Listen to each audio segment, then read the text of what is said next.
ಸಂಕ್ರಮಕ ದೇವಸ್ಥಾನಕ್ಕೆ ಹೋಗ್ತಿದ್ದೀವಿ, ಬರ್ತೀನಿ. ಹ್ಞೂ ಕಣ್ರಿ, ನಾನು ಬರ್ತೀನಿ ತಡ್ರಿ. ವೇಟ್ ಮಾಡ್ತೀರಾ? ನಾನು ರೆಡಿ ಆಗಿ ಬರ್ತೀನಿ. 6 ಗಂಟೆ ತಡ ಆಯ್ತಂದ್ರೆ ಮತ್ತೆ ಬೈಕೊಬೇಡ್ರಿ.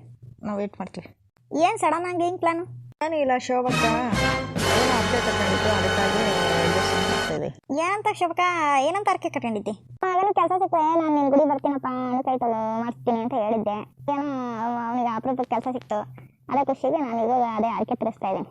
ಓ, ಅನ್ಕೊಂಡಿದ್ದೆಲ್ಲ ಆಗೈತಿ. ಯಾವ ಗುಡಿಗೆ ಹೋಗ್ತಿದ್ದೆಕ್ಕ? ಶಿವನ ದೇವಸ್ಥಾನವ, ಪವರ್ಫುಲ್ ಐತಿ ದೇವರು. ಓ, ನಿನ್ನೆ ಸ್ಟೇಟಸ್ ಹಾಕಿದ್ದಿಲ್ಲ ಆ ದೇವಸ್ಥಾನಕ್ಕ? ಇದೇನಕ್ಕ ಶೋಭಕ್ಕ, ಇದೇ ದೇವಸ್ಥಾನ? ಹ್ಞೂ ಕಣೆ, ಇದೇ ದೇವಸ್ಥಾನ. ನಾನು ಅನ್ಕೊಂಡಿದ್ದೆಲ್ಲ ಆಯ್ತಪ್ಪ. ಇನ್ನೊಂದು 2-3 ಅಕ್ಕೆಗಳದಾವು, ಅವು ಕೂಡ ನೆರವೇರ್ಸಪ್ಪ. ದೇವ್ರಿದ್ದೇವೆ ಶೋಭಕ್ಕ ಅನ್ಕೊಂಡಿದ್ದು ಆಗಬಾರ್ದಪ್ಪ. ನನ್ನನ್ನು ಮಾತ್ರ ಚೆನ್ನಾಗಿಡಪ್ಪ.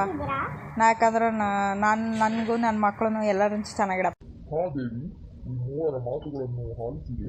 ಈ ಮೂವರ ಮಾತುಗಳಲ್ಲಿ ನೀವು ನಿಜವಾದ ಭಕ್ತಿಯನ್ನು ಆರಿಸುವಿರಾ?